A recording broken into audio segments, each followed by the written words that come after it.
Hello, everybody. Good evening. Happy Monday to you if you're watching this live. It's your girl, Marcy Thomas, back with you for BGC Book Club and another great Black woman rather, writer that we're going to talk about, actually learn some history as well. So I'm super, super excited about this. So come on in the room. Let us know that you're here. If you don't mind, let us know where you're joining us from. I'm here on the outskirts of Atlanta, hoping that it doesn't rain because there's storms in the forecast. But I'm here with you just to share something that I love so much, which is I love to read, as you can see if you look behind me. And I especially love being able to learn as I read. And in this particular book that I'm going to share this evening, there'll be opportunities for us to learn as well. So I see I got a few people in, so continue to come in. And if you know what the book is about or know people who love historical fiction, please invite them to join us and we can go ahead and get started. So for this evening, I am super excited to share this book. I know it's a little bright with the light and it's probably backwards on your end, but it's by her own design by Piper Huguley, which is the story of Ann Lowe, who was a fashion designer. So let me go ahead and give you a little insight into who this wonderful author is, and then we'll go from there.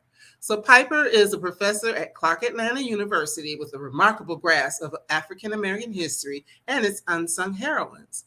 She is the author of two historical romance series, Migration of the Heart, about the Great Migration, and Home to Milford College. She recently made her historical fiction debut just last month with the book that we'll be talking about by her own design. So she also resides in Atlanta with her husband and son. So without any further delay, come on in the room. Piper, welcome to the BGC Book Club. Hi, Marcy. Thank you so much for having me. Oh, I'm so excited to have you here. As we were talking about before we came on live, I am familiar with Ann Lowe, and I just love the fact that you have written a story that will introduce her to others and give more insight for those who may have already known who she was. Yes, it's so important for people to understand that the timelines that we think are real in terms of Black fashion design really are not, Mhm. because other people have been erased from history. And that's how I see this narrative is at least a first step to pushing back that timeline in terms of letting people know we've been doing this kind of thing in an official capacity for far longer than people think. Right, right. So Mhm. we'll get into some of the juicy meat of the story, but just kind of as a brief overview, let us know a little bit about Ann Lowe and why was it that you chose to write about her specifically? Ann Lowe was a fashion designer to the social elite during the 20s, 30s, 40s, and 50s and 60s in the United States. And this is what, people, I mean, at least me growing up, I didn't even, when I heard fashion designer, I think they were mostly men. That Willie Mhm. Smith was really big when I was growing up, and it was like when he died, it was such a tragedy. And kind of had Virgil Abloh and his recent departure, and Andre Leon Talley, and they were always male. I had never heard of a Black woman as a fashion designer. And once I reached graduate school, I got to know more about this kind of thing. So I knew who Ann Lowe was in the back of my mind, but it actually was a tweet from my editor. Okay. Who she had retweeted an article about Ann Lowe and said, "Who's going to write this novel for me?" Okay. Yeah. And I had been investigating taking what I call a phase 2 approach into my career. I'd always been eyeballing, wanting to write about unsung Black women. I'd been working on another project, and I said, oh, okay, well, here's someone who wants something, and Right. that might be a foot in the door. So I looked up a few things. I read the article. I quickly read a few other things about her, and I said, this is a novel. And that's not usually the case with everybody that I come across in Mhm. terms of unsung Black women, but Ann Lowe's life definitely fit the parameters. I quickly wrote up 2 pages and sent them to my agent and said, can you please send this to her to get in touch with her. And she was delighted because she had been having me trying to write something for a long time. Like, am I going to Oh, sell something wow. with Okay. this? The stars aligned, everything So aligned. yeah, she was like, "Oh yeah, I'll send this right off." So yeah, I had her send it right off and say, "Lock this down. No, I'm on it." So that's how it happened. Right, and that's just great because as we were talking about before we came on, that there are so many unsung Black Mhm. women. Yes. I mentioned a series of books that I have there. Each one is like this thick, talking about Mhm. historical Black women, and even that book is dated at this point. So Yes. there, Yes. is so much more information that comes out, and a lot of times we might get a snippet here, a snippet there about someone, but we don't really get a chance to like really dig deep into some of those stories. And especially Mhm. someone like her who, she wasn't a civil rights activist, or, she Or an wasn't entertainer. writing, or entertainer, right? She wasn't Mhm. that type of person where she would have been Mhm. in the spotlight anyway. Right. So it would Right. be easy for her story to be overlooked. So Mhm. it's good to know that you were able to dig into that. So in reading the story, now Ann Lowe ultimately went on in later years to design a wedding gown for Jacqueline Kennedy. So Mhm. that's, if you've seen Jacqueline Kennedy's wedding dress the day that she got married to John Kennedy, that was work of Ann Lowe. But she Mhm. had much history prior to that. Yes. Much history. By that point, she had been designing for the better part of 30 years. So, Hmm. yeah, she had been in the trenches a long time by that point. Even with Jackie had been designing for her and that family to that point for some 6 years already. Hmm. Hmm. So, and as So, somebody who I read a lot about the Kennedys, and every time mhm, she would be mentioned as the family seamstress without right. her name being mentioned. Mhm. One article said a colored seamstress. Mm, Um, yeah, and this is like that is not who she was. So this is the way in which someone gets erased from mhm. history by omitting their name, by not saying their name, and giving them proper credit. Right, right. And that's something that Mhm. played out a lot. But let's go back kind of to the beginning. She was born in a small town in Alabama, Clayton, yes, Clayton, in Georgia, Alabama. mhm. And Country, learning how to sew was like natural to her, or it's something she yes. learned early She was born in the country, and on. her mother and her grandmother, and apparently even her great grandmother. Her grandmother and her great grandmother were enslaved, but it was a gentleman named General who came along and purchased, use these strange Yeah. verbs to talk about this, her. But the family agreed to sell her to him, but they had said she had to stay close by because the wife still wanted access to her skills in terms of her Mm, sewing. And her mother also did this work, and they taught, and she says she knew nothing else growing up. This is what the family's work was from the very mm, beginning. And she was a bit of a prodigy in terms of the work, whereby her mother and her grandmother noticed that her skill was something else.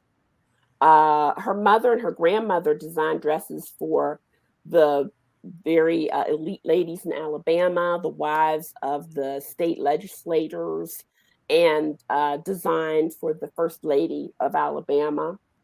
And it was when her mother was in the middle of a commission for the first lady of Alabama, is when she died suddenly, mhm. and Anne had to take up and finish the commission from her mother at 16 years old. Wow.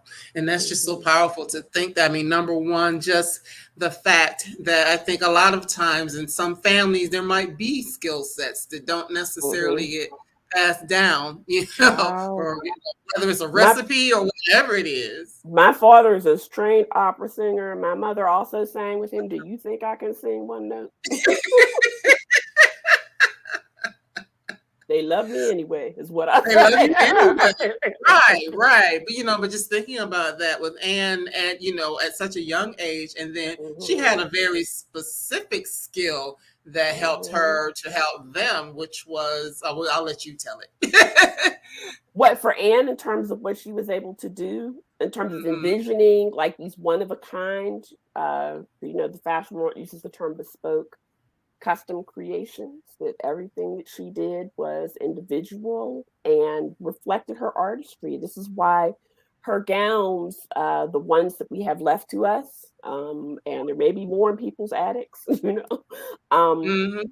the ones that are left to us are in museums as a Right, reflection right. of her craft and Right. artistry. And along that line, everybody, when you get a chance, not necessarily now unless you have multiple screens, but if you go to the National Museum of African American History and Culture, there is a whole page about her, and you can actually see a photo of Anne as well as some of her works. You can see, some of the intricacies of the work that she created.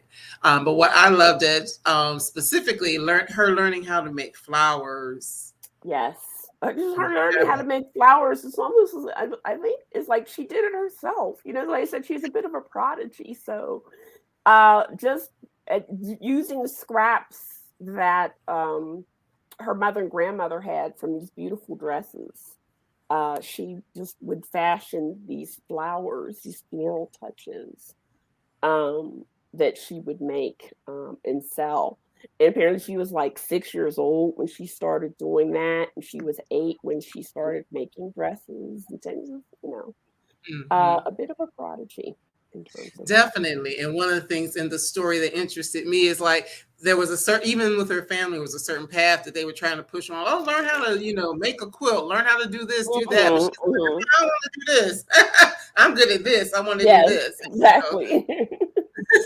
Yeah, it's like, girl, Uh, you're gonna need some quilts to stay warm, whatever. It's like, that's boring. Let me make some or quilts. for your Yeah. trousseau when you get ready to Yeah. get married. It's like, okay, Mhm. how many quilts do you need? But that Exactly. brings up another thing, as a young, she was a very young woman, but she found herself like a lot of young ladies at that time may not have thought that they had, even though she had women in her family that were, doing things and able to, make a little money and support themselves and things like that. She still fell into what a lot of young ladies do in terms of men and boys. Yeah. So talk a little bit about that. Is that always gonna be that distraction, how you handle that distraction in terms of when that comes along. Um, we sort of the historical provenance believes that or comes out to believe that Anne Lowe was a child bride, which is Mm, not something at that time in the South was entirely unheard of. right. Unfortunately, I mean, I was just looking up my brother-in-law from visiting my sister. I was looking up his family, and yeah, his great grandmother, she was 14 in the census Mm, being married. Yeah, so it's not an unheard of thing. right.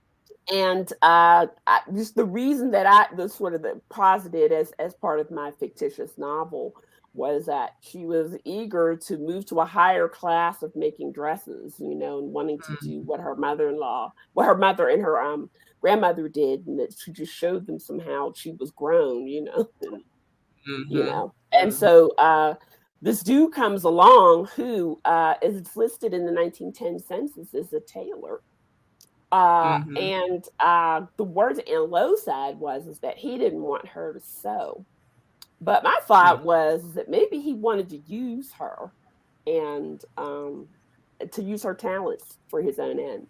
So that's how mhm, I, wove that particular part into the story. But she had to go through some years of abuse with someone who people who know about child marriage knows that there's a very high rate of abuse and mistreatment, and to find a way to shake herself free of him so that she could continue on with her dream. So yeah. Mm-hmm. And one thing, just about as you were talking, I'm thinking about the story in general. And of course, being that it's historical fiction. So of course, it's Mm-hmm. not like you have journals or something you can go to that you can say, Right. Right. verbatim that these Yeah. And that's what conversations people took have been place. saying they want. It's too bad she didn't write her memoirs. Too bad. All she wanted to do was make these dresses. That's what Right, she wanted to right, do. The works right, of her hands that speak to her life that are left to us are the right, gowns. Um, right, and for the whole aspect of somebody sitting down and writing their memoirs or keeping a diary, and stuff, that requires a certain kind of state of mind that mm, um, is present in someone these days, but is not present in the way someone would think about themselves or their life at that point. Now, there's an exception to this, as there mm, always is.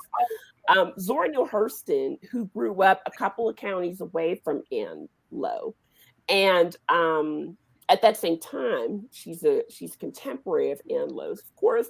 mhm, Ultimately, wrote her own autobiography, but she only wrote it because they paid her to.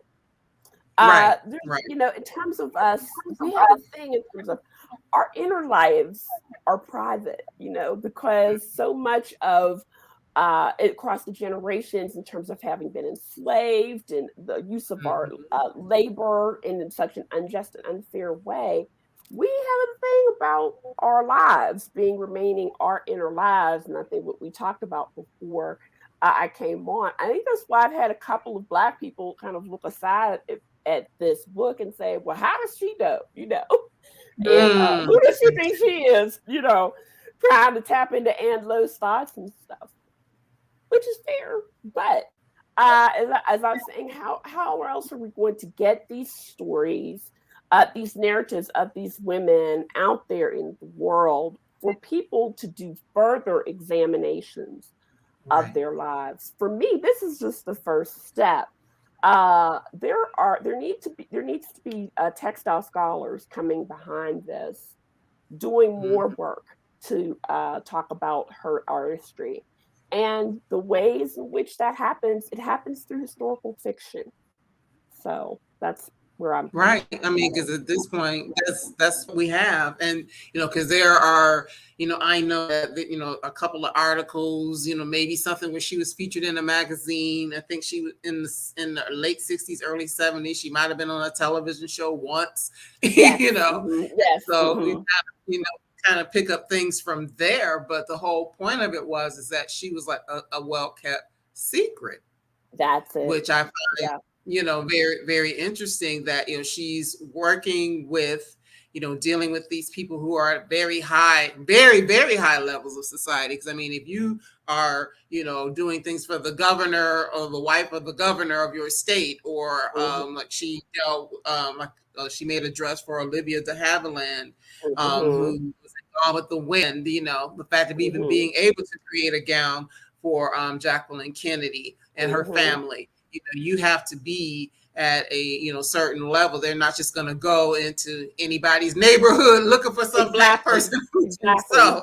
Right. Right. Exactly. Exactly. And that's why when people say, "Oh, well, she was just a Black woman who made dresses or whatever," DuPont, Vanderbilt, Roosevelt, Marjorie Merriweather Post of the Post Fortune, they didn't think that she was just, a Black woman who made dresses. It was a particular skill Right. that they were looking to acquire and keep secret amongst themselves so that there would not be duplication or Mm, repetition or, anybody letting them know about, where they got this fabulous dress from, which doesn't benefit mm, Ann Lowe ultimately. right. Right. Mm. One of the things in the story I found interesting is that they, and I'm sure there are lists in other places as well, but this whole idea of a social register and Mhm. of there being like Mhm. approved vendors, so to speak, Mhm. within Yeah. this social register. I'm like, wow. Yeah. I'm sure Yeah. there's still something like that now. I'm sure Yeah, there is. it still exists. It still exists in several cities. It still Mm, exists. So go figure. But this is whom she knew her mother and grandmother to work for, and that she always had an eye to do dresses for and to ultimately be listed in there herself, which she was. Mm-hmm. Mm-hmm. As this, like you said, approved vendor. Right, and that's just Yeah. wild to me to think, Mhm. that Mhm. it would have been at that level. But then we always know that there are things that go on behind the scenes that the average person isn't going to be aware of, and Truth. so there's that aspect of it. One of the things, of course, she had all of this natural skill, which ultimately led her from being in Alabama and going through a marriage and all of those things as a child bride, and then Mhm. ultimately being in Tampa, Florida, Right. with a sponsor of sorts. So talk a Yeah. little bit about that. A patron. Artists need patrons. Mm-hmm. And that's who Josephine Lee was for her. She saw Anne dressed in her outfit while she was shopping and asked her who made it. And I have a whole situation set up for Right, what happens, so people read the book to find out. But right. this woman, Josephine Lee, is the wife of a citrus magnate in Tampa. And she goes there. She has 4 daughters, and they need trousseaux and dresses and everything, and makes the offer to her to come down, and she'll be able to sew whatever these girls need. And that to her was the dream job.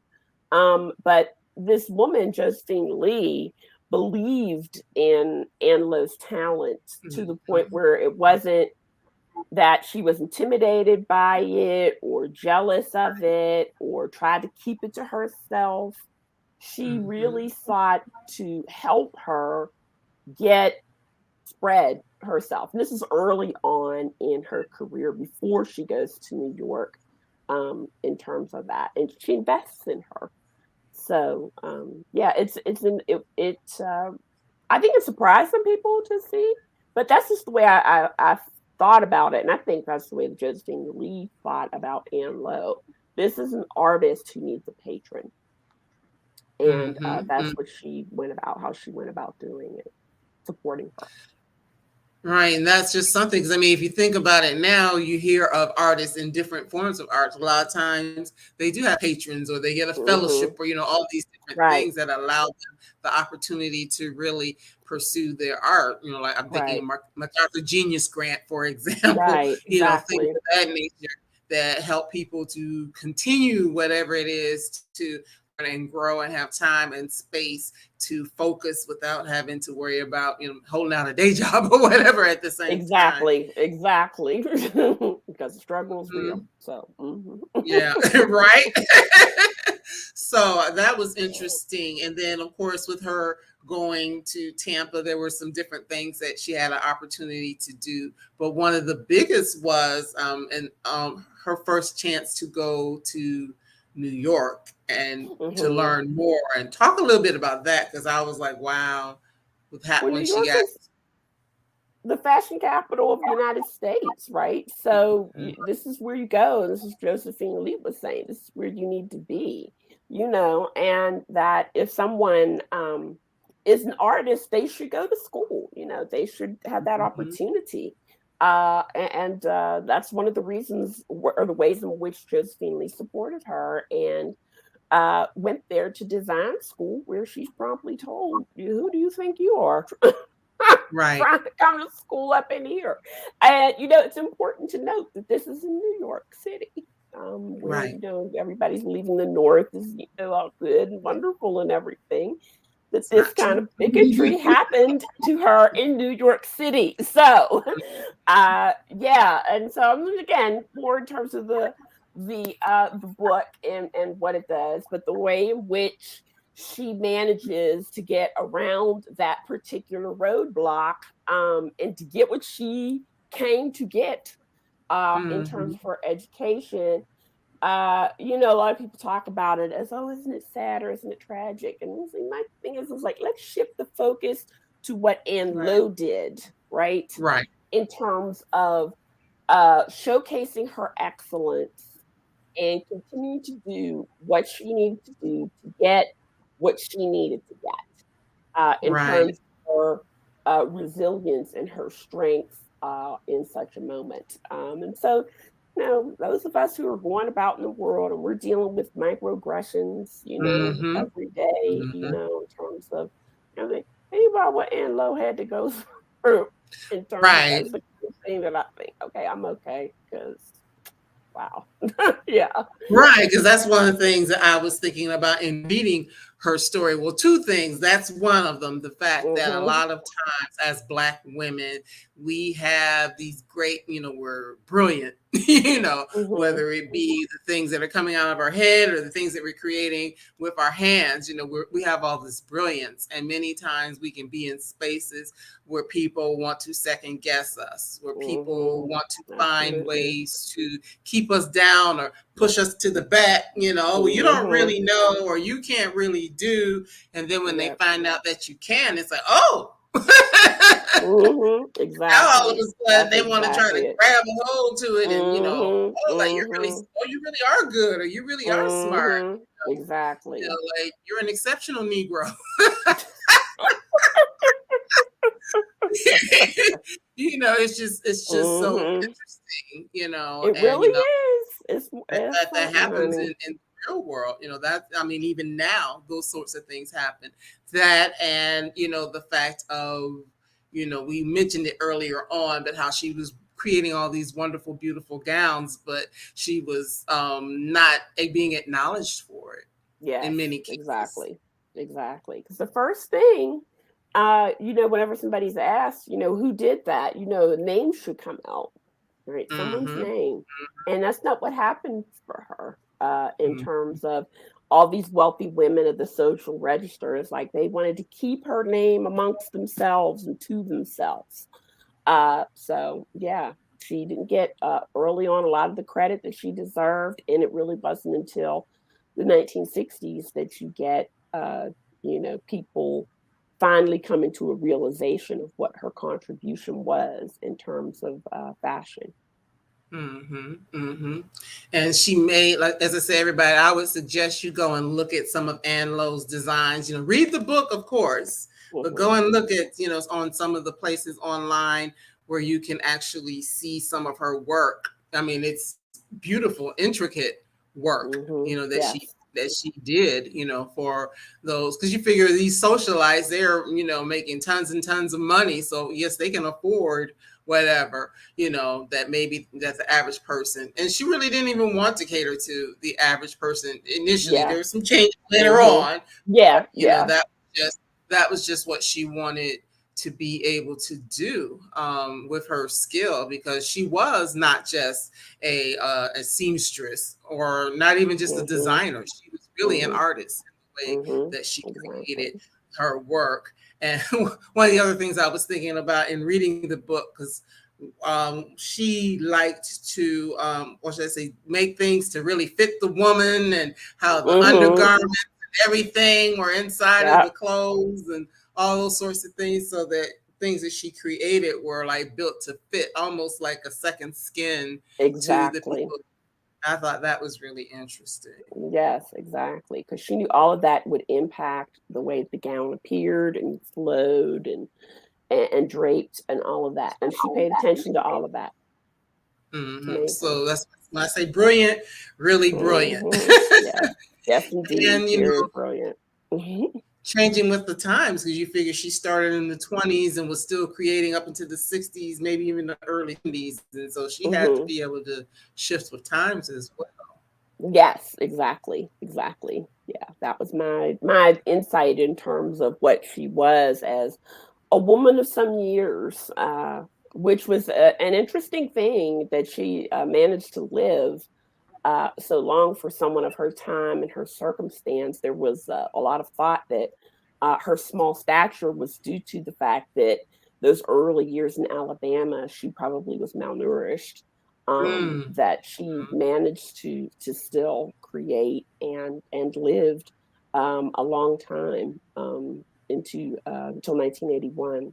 Almost like mhm. 82, 83 years old when she died. Right, right, and Hmm. outliving all of the other women in her family that came before her as well. Yes, yes, exactly. Hmm. This book is rich, y'all. So y'all got to get in and read it because there's so many different things that we could talk about in that. Now, of course, she continued her career. She had that first husband as a child bride, and then went on and actually found someone that I guess we could say was more the love of her life than the first husband. Yes. Yes. So yeah, And people how want that touch of romance that exists there. right. So just seeing that as well, because one of the other things that I think a lot of times women face, and Anne did, is that a lot of times if a woman is very driven, it can wreak havoc in relationship. Yes, these men don't know what to do with that, and that's certainly the truth with Ann Lowe. Yeah, Right. you see it over and over again in women's lives, where a woman is, extremely talented or be extremely wealthy or whatever. And it's intimidating to men who are thoroughly invested in the patriarchy and maintaining that hierarchy flow. So yeah, when you have someone with that mindset, it's very hard to reconcile with what a brilliant Black woman is. How are you supposed to deal with her, and what are you supposed to do? It never seems to occur to them that you could just be there and support her, Right. and recognize, she's great. Oh, this is awesome. She wants to be with me. That never occurs to them that way. Don't worry about what other people think. In Right. terms of what society has to say, in terms of what are you doing for me, to show your wifely duties and whatnot. Bless them. What can you say? But one of the things, like, she didn't cook. When did she have time to cook? Or she didn't cook well? When did she have time? She wasn't trying to cook well, yeah, because it's like, I'm trying to do these recipes, so you're just gonna have to deal with this, food or whatever that's not cooked right. Right, exactly. It's like you didn't have no microwaves and all that other kind of stuff back then. Right. So You yeah, actually you had really to get gonna in the kitchen and cook, right? Yeah, But one of the other exactly. things that I found interesting about that, because she was who she was as a Black woman working, and let's face it, Black women have always worked, from the beginning of time. But also just seeing the difference between a lot of the women that she was creating these beautiful designs for, not in all cases, but in many cases, these wealthy white women, they weren't working. They were marrying, people they were getting married to these rich men for their status. And, pretty much they may have been involved in charitable things and stuff like that, but they really were socialites. And that's what they did. Even many times, if they did have a career, they were leaving those careers for the purpose of marriage. Yes, exactly. And that was not Ann Lowe's bag. Put it that way. Yeah. And I just think, for a lot of Black women, especially in that timeline, because we're talking 20s, like a 40, 50-year time frame, that wasn't something that was available to a large number of us anyway. Yeah, in terms of being able to just, to be able to, not so much to work, because we've always worked, but to be able to live a life, what they say, a soft life, as they call it now, or a leisurely life. Exactly. Many times that hasn't been an option for us. Yeah, definitely not. One of the things, of course, Anne, she has her son, and he's a big part of her life and the things that are going with her in her business. Now, he was the one man who always stuck by his mom and supported her. Right. Yeah, that was her son, the love of her life. In a lot of ways, Arthur was. So, yes. So that was just good to see. So she did, get that experience just of having her son and loving her son and all of that. And how he believed in her talent too. Right. And would push her and do different things to accept her. Let me see. Let's see. We have a question. Haven't had a chance to read the book yet. But so on your list, have any of Mm-hmm. her designs been mass produced in recent years? Did Johnson Publishing ever use her in designs in fashion fair shows? That's a good question. Yeah. Um, her Thank you designs, for as far as, asking. yeah, I know have not been mass produced. And as far as fashion fair goes, I'm not sure about that. Um, the timeline in terms of when she stopped designing, she retires in 1972, and fashion fair ramped up like in the mid 60s to that time. There might have been Mm, some overlap of some years, but I don't know if fashion fair ever used any of her designs in terms of this. What I do know, at least in terms of Andre Leon Talley, that she was someone he had to discover later. mm, The job mhm, of her having been erased was so complete that mhm, as he's coming through New York in the 80s century, influencing, or if anybody has seen that documentary of his that came on HBO, that he's growing up as a young man in the 50s and 60s in the South, but he doesn't have examples of her to look right. to as someone in the fashion industry. So there really had to be a process of rediscovering her that really began to take place around the time of her death, the early 80s. Mm, And mm, when see in terms of the obituaries, there are a number of obituaries that existed that were put in papers, across the nation, etc. When she did die in 1981. But then there's just beginning to be a process of people understanding what her work was and how far back it actually went at that point. So, mhm, mhm, mhm. Yeah, that's a good question because I'm thinking about Ebony, the fashion fair shows that. Yeah, I know that when you've heard things about Eunice Johnson, how mhm, she struggled to go over to Paris and all these different right, places, trying to get people to let them even use the designs. right. So it would have been wonderful, It would have if been. someone Mhm, like Ann Lowe could have been featured. But did they really even know? Because since she was in this social register, which was primarily, wealthy white women, would mhm, someone like Eunice Johnson even have known who she was? You know, mhm. so. And as it is in the book, it's just, there's an aspect of her life where she comes to a realization about broadening, who she's designing for in terms of the 60s and what happens there. And it may even be what happened to her, in terms of her thinking beyond, just the perspective. But, as I, talk about it in the book, at around that time period where the history of fashion fair and her, being existence as a designer overlapped, she was losing her eyesight. So it was Mm, more and more in terms of, or less and less is what I mean to say, in terms of the original kinds of things that she was producing that might have even been available to something like mm, fashion fair. mm. So, mhm, And speaking of that, with her beginning to lose her eyesight, that really just, well, number one, if you look at her work, where all these flowers is very intricate design, mhm, it's a lot, using your eyes. I mean, yeah, that would make sense that she would struggle with eyesight over time. But she didn't let that stop her though, and that was no, another thing. It just shows her drive, the ambition, everything that she had. That she, even when she was, times when she was told, you probably need to stop doing that. She's like, nope. mhm, yeah.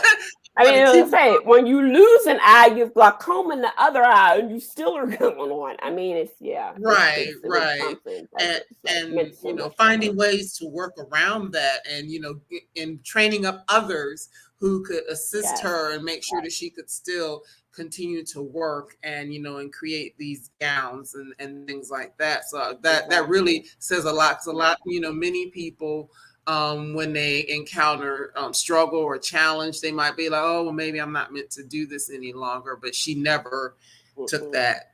She never had that mindset. Yeah, exactly. So that was just for those of us out here who might think that, I can't because of, and like, no, not necessarily. Yeah. You sometimes you just have to pivot. You just have to shift gears and do things in a different way and still continue along that vein. She's very inspirational in that way. And like I said, even whether you're a Black woman, whether you're anybody with a dream, I feel like her story has a lot to teach people. Yeah. Whomever. I'm also thinking about the fact that like there were times where she was struggling, well, later on when she was dealing with things financially and stuff like that, how even then she always found ways to figure out how she could continue to earn, and that there were people who looked out for her. And so that's another thing, with the work that she did and just the person that she was. People, she was a woman who had a level of integrity, not just skill, but a level of integrity in her ways of doing things. What she could do. That there were people who always found a way to help her, even when she had struggled. Yes, extremely. I think people who believed in her talent to that extent, in terms of still supporting her and whatever. And in terms of the book, she had many more shots than what I could have illustrated in the book, so that's like part of the fictionalization process, to sort of condense in terms of what it was that she had and where she had, but everybody understood and knew her skill set and wanted that as part of what their stores had offered. Everybody wanted that. And I said, from a financial viewpoint, there's a lot in that in terms of thinking about her coming from such a rural part of Alabama and what the education system was then, and what it would not have done for someone in that region at that time, in terms of really giving someone at least minimally a mathematical sense, if not a financial sense by which to operate a business. That she was deprived in that way, but she didn't let that lack take away from her capacity to create these dresses and still feel joy about the process. As long as it was irksome to her that someone has to pay for the dress. Right? There is a thought there that she often articulated, even in that television appearance that she has. It's like the cost is not important to her in the way that it would matter to someone else who might be trying to think, how much money are these dresses anyway? And this is part of the reason why these very wealthy women were able to nickel and dime her down in terms of what the dress costs. They somehow sensed that, she took a certain amount of pleasure and joy in the creation, and that, they knew they could get away with, having her knock off, in terms of those days, a substantial amount of money, or getting a discount or whatever. And that was something she talked about in terms of very wealthy people and the way that they look at, what they're paying money for. One of the reasons they're wealthy is because they ain't trying to pay no for it. Right. Yes, even though she's using the highest quality of everything, and her labor and her time and the seamstresses and all this other kind of stuff. Right. Yeah, that's these people in the social register. There's a reason they got that money. They ain't trying to pay. That's true. So, that's very true. That's very true. That's how they held on to their money, being able to do that. I'm also thinking, well, because I don't want to give away a whole lot of the story, but also just in the fact that I'm thinking of the situation where she had to recreate some gowns a few days before the event Mm-hmm. Mm-hmm. and was able to rally the people, around her in her community and the other women who had ability to sew to be Mm-hmm. able to help her, recreate what needed to be Yes. recreated. Yeah. So that just really speaks in terms of who she was as a person, that she, probably was a very nice person, and that, that she could call on, the help when she needed it at a very desperate time when she needed it. Because if she was, some kind of help or whatever, people might have been like, I ain't You trying see, you to say, help hell yeah. You're like, go on, get you. it. Okay?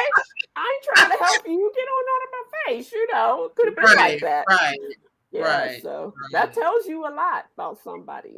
So Well, I'm just as we're sitting here, I'm thinking, I'm wondering, like, I wonder what the value of those dresses would be now. If they were something that you hmm could actually purchase, or you were looking to get something of that status, of that stature at this point. Well, You it's an know. interesting thing because I think especially, and this is something I'm working on another story in the wake of Kim Kardashian wearing that dress at the Met The Gala. Marilyn Monroe dress. Mm-hmm. I think people are having a growing awareness of that wasn't right. That even you have this billionaire, Mm-hmm. uh, Kim Kardashian is, putting that dress on and them showing you the before and the after, these textile conservationists, whatever, showing you um, that there should be a certain kind of way in which they can be displayed and we can appreciate and all that other kind of Mm-hmm. stuff.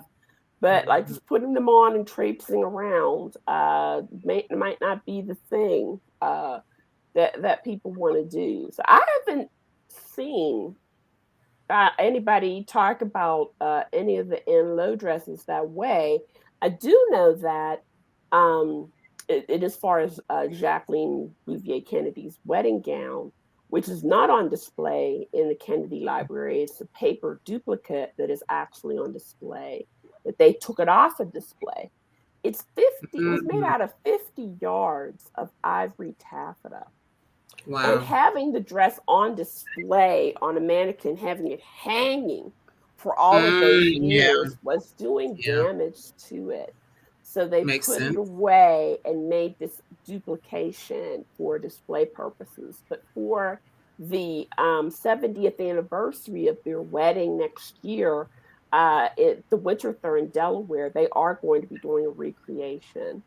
So it's going to Okay. be interesting to see, what it would be like to go through recreating that dress for the exhibit next year, next September, that will be in Mm, Delaware.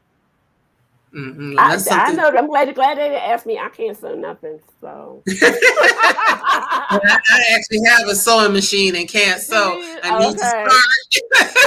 If you want to That's get one thing ready, I you want go ahead with that. Cause yeah, I I've said I had wanted to people. learn.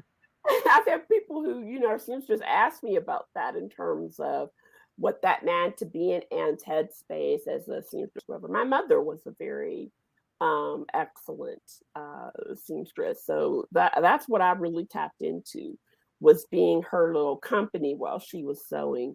Mhm. Whenever she had to sew something, and sometimes it was a dress for me in an emergency situation, kind of thing. Um, that's what I tapped into to try to get into Anne's headspace in that way.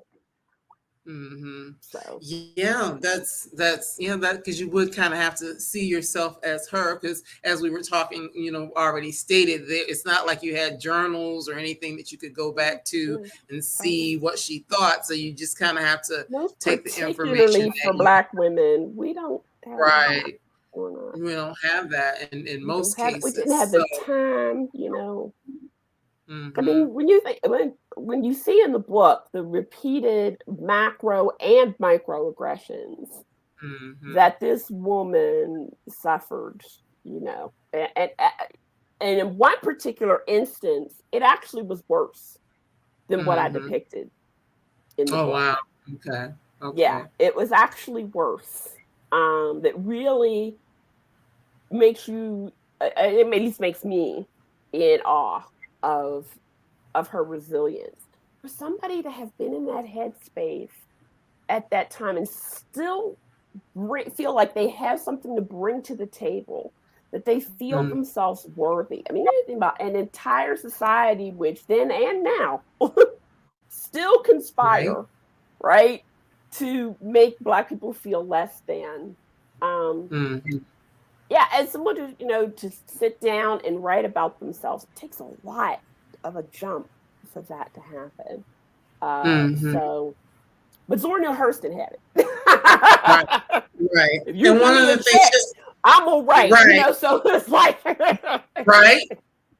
But one of the things, just in reading this story and knowing what Ann Lowe went through, I mean, even though, she said that in some cases it wasn't about the money, in some cases, on the other hand, she still understood her value, though. Yes, I picked that up in reading the story. She knew, well, hey, wait a minute, I am where she, I am an artist. I am this. I am, Yes, she did. And things like that. So I found that powerful to think that someone at that time, because there are so many ways in which, even more so then than now, I guess I should say, outwardly, people are looking to devalue you. Outwardly, now things are a little more covert. A little more, but sometimes you come back into your house and we're like, now what was that? It's kind of like, it's like that kind of thing. And just imagine the work that someone has to do to protect their soul, to protect their innermost selves. And that's what I always think about. Black people, we do that. We really sort of have this aspect of protecting our inner lives, our inner souls from those, like I said, those macro and microaggressions that people, particularly like then, were way more comfortable in terms of the macro aspect that we do. There's sort of this, even aspect in terms of someone was talking in one of these talks and had said, she said it was interesting in the way that Ann would talk, because when somebody white would ask you a question, you just answer that question. Right. You're not elaborating beyond the answer to the question or giving an extended answer or anything like that. This is, you asked me for this piece of information and that's what you're getting. You're not getting anything more than that. And that's, a certain kind of mindset that we have to, I think that we come from in terms of protecting that self that we have. And never really knowing, with Ann, never really knowing that if you said or saying or doing something that's going to cause somebody to flip on you. I mean, that's exactly it. Can you be trusted? Yeah, exactly. Right. Can you even be trusted? Conversation, but can you really be trusted? Just because it seems like, because we're in this close, intimate situation, because you figure if she's making gowns for people and she's measuring them, I mean, and that's a very intimate, right. That's a very intimate space to be in. It really is. It really is. But like I said, if you're white, you have all the freedom to just blah blah blah blah blah blah, and it's not anything that you're having to protect, because the world is doing that for you. So actually, our time is almost up. Can you believe that?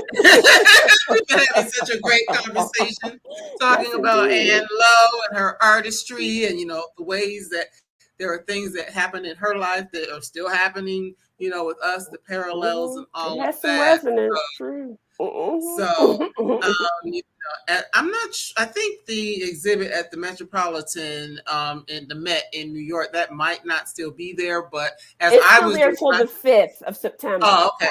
5th of September. Okay. Yeah. For some reason, I couldn't find it. Okay, well, Mhm. that's perfect. I did, for those Yeah. who can't make it to New York, if you go to the Metropolitan Museum of Art in New York, you can, just look it up.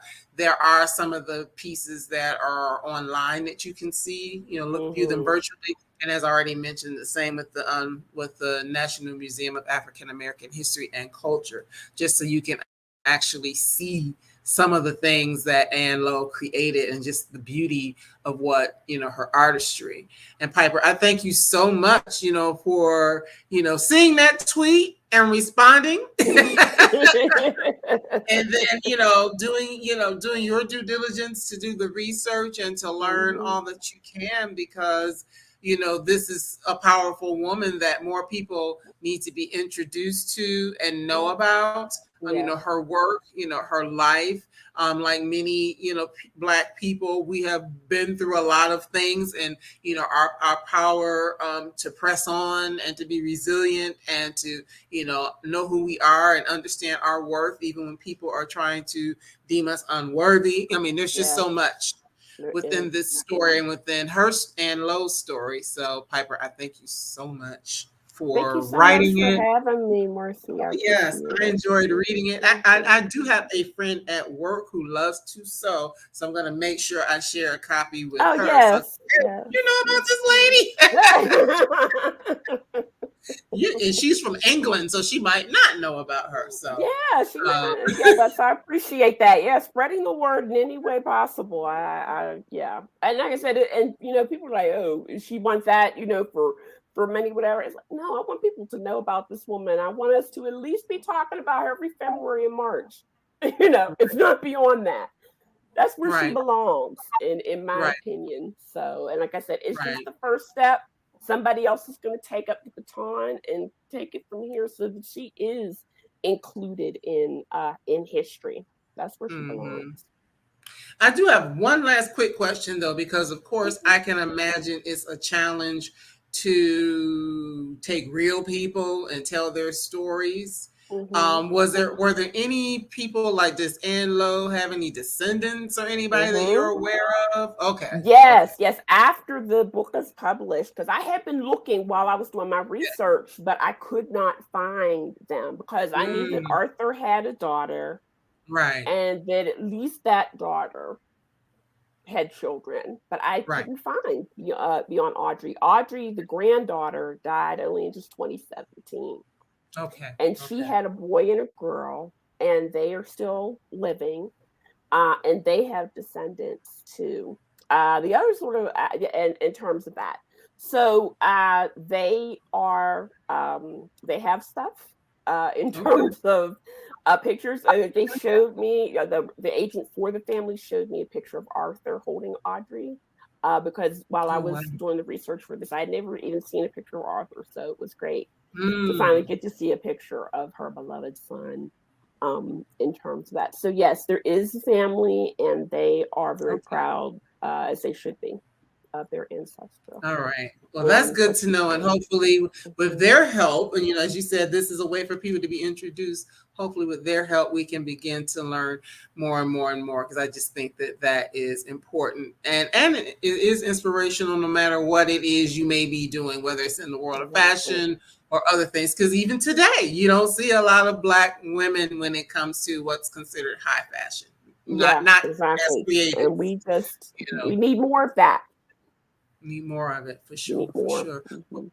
Well, Piper, I thank you so much for your time. Thank you for everyone who's watching live and had the opportunity to make a comment. And if you have people you want to share this out with, please, the name is up there, but this is what it looks like. Be sure to grab a copy and learn more about Ann Lowe. So, Piper, I'm going to let you go. I'll make my announcements for the next couple of weeks. But thank you again for your time. I look You're forward to welcome. reading more of your work. I'll continue to follow, and we'll look to have you back another time. Great. Thank you so much, Marcy. Oh, you're welcome. You're welcome. All right, everybody. Thank you so much for being here and hearing about wonderful Ann Lowe, having a chance to also talk with Piper. I really do appreciate her taking the time out of her busy schedule. And actually, I believe she's on vacation. So that's really nice of her to come and join us. I just wanted to give you heads up for next week. My guest will be Diane McKinney Whetstone. Will be talking about her book, Our Jen, and that is next Monday on 7/25.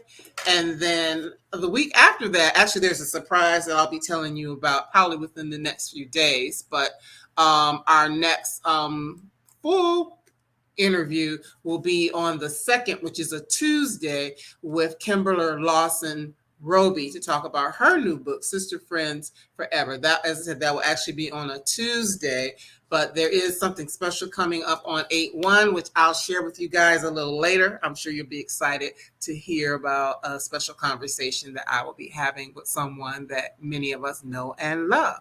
So, as always, thank you so much for being here for the BGC Book Club. I appreciate your time. Thank you so much for joining us, and we look to see you again next week and the week after that and the week after that, and so on and so on. Have a good one. Take care. Bye-bye.